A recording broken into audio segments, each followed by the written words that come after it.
Bonjour et bienvenue dans le Club Éco. Merci de nous rejoindre pour cette nouvelle émission que nous allons passer en compagnie d'Éric Wirth. Bonjour. Bonjour. Vous êtes le président du Conseil régional de l'Ordre des architectes. Alors, ça fait maintenant 6 mois que vous avez été élu, je le rappelle. On va commencer d'abord, avant de faire un premier bilan de ce début de mandature, si je puis dire, parler de la conjoncture économique. Comment vont les architectes aujourd'hui, plus particulièrement en Aquitaine? Merci de me recevoir. Avec plaisir.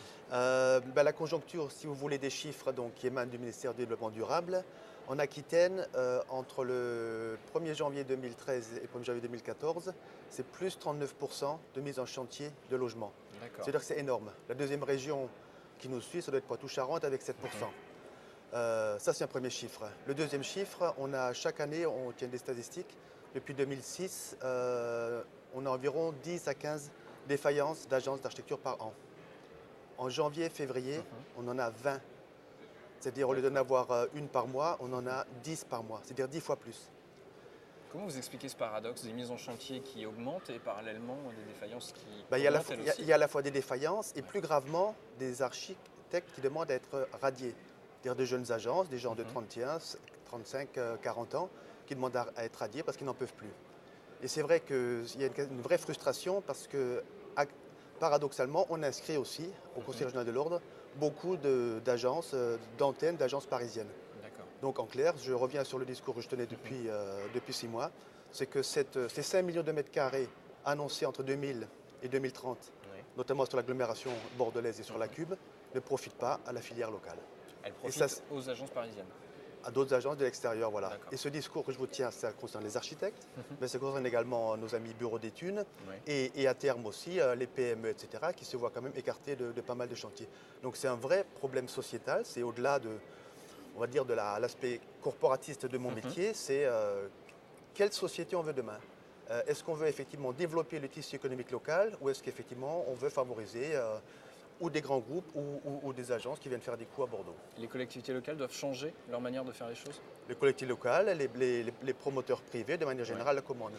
L'autre souci qu'on a sur la conjoncture, c'est qu'effectivement, vous le savez, on est en période électorale.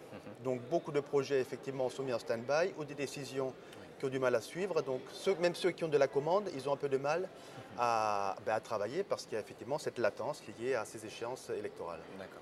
Alors ça fait à peu près 6 mois maintenant, effectivement, que vous êtes devenu président de l'Ordre. Quel bilan peut-on en tirer? Quel bilan tirez-vous vous-même d'ailleurs de ces 6 premiers mois?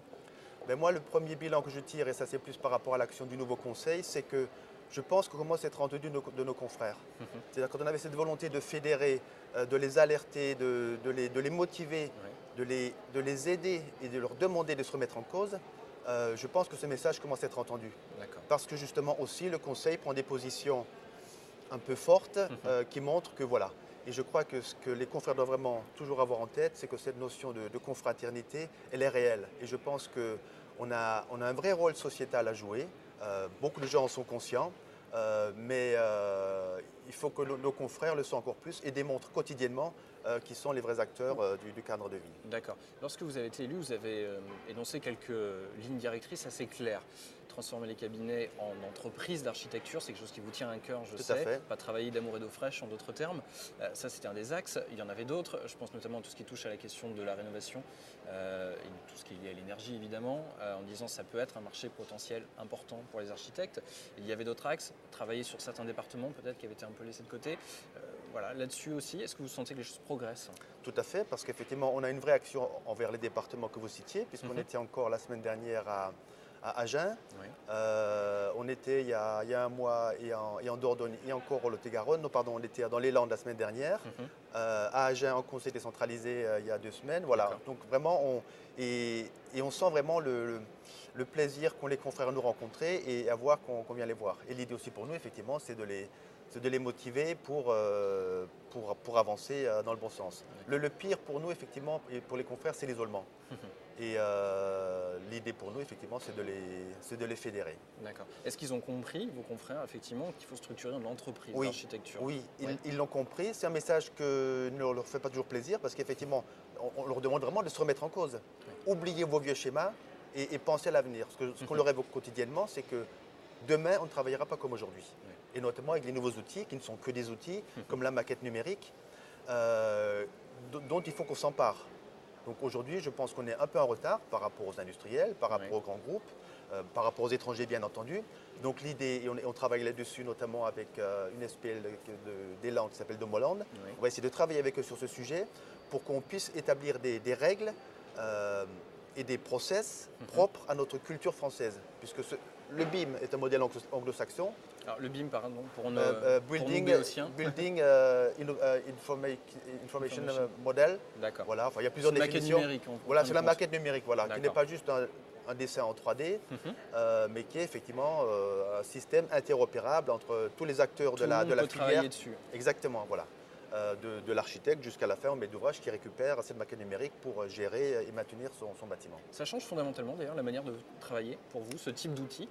Oui, ça va être le saut entre l'informatique d'aujourd'hui et le BIM va être supérieur au saut entre le rotring, donc la table à dessin, et l'informatique. D'accord. Et ça, c'est le message aussi qu'on essaie de faire passer aux confrères parce que ce message, ils ne l'ont pas encore entendu. Il faut y aller. Ah oui, il faut se positionner. De toute façon, le problème, c'est qu'il n'y a pas à dire on est pour, on est contre, il faut y aller. Voilà. D'accord.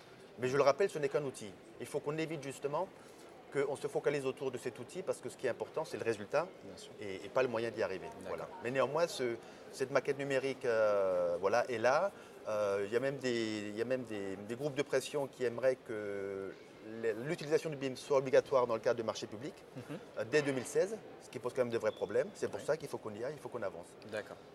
Est-ce qu'on peut parler des prochains rendez-vous pour finir cette interview qui attendent l'ordre et les architectes au sens large? Alors votre t-shirt le montre, voilà. Les architectes ouvrent leurs portes le 6 et le 7 juin. Vous pouvez nous parler un petit peu de cet événement? Voilà, vous connaissez le sondage, il y a 80% des gens interrogés qui aimeraient que leur enfant soit architecte. Et parmi ces 80%, il n'y en a que 20% qui feraient appel à un architecte pour leur projet. Donc ça veut dire quoi? Ça veut dire qu'on n'est pas connu, on est inconnu. Et pour ça, il faut qu'on descende notre piédestal, il faut qu'on se rende désirable et on va ouvrir nos portes. Donc cet événement des Journées portes ouvertes avait été réalisé en Aquitaine en 2013 par mon prédécesseur Michel Moga.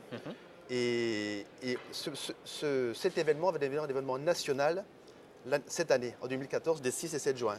Et c'est piloté par l'Aquitaine, notamment par Julien Vincent, qui est un jeune élu extrêmement dynamique, Sophie Moline, notre chargée de communication, et puis Marlène, Charline, Salomé, etc. Voilà.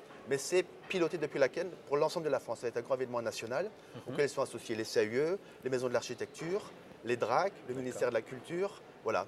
Et les inscriptions donc, pour mes amis confrères se termine le 15 avril. Inscrivez-vous, ouvrez vos portes et rendez-vous désirable. Bon, allez, le message passe. Dernier événement, c'est le 4 avril, je crois. Voilà, 4 avril, notre Archipride, notre assemblée annuelle, avec un moment fort qui est la prestation de serment de 60 à 70 jeunes inscrits. Et on essaie d'insuffler vraiment un côté très fort dans cette prestation de serment. Et à chaque promotion, il y a un parrain. Il y a 4 ans, c'était Richard Coppens, le réalisateur de films sur Arte, de films d'architecture.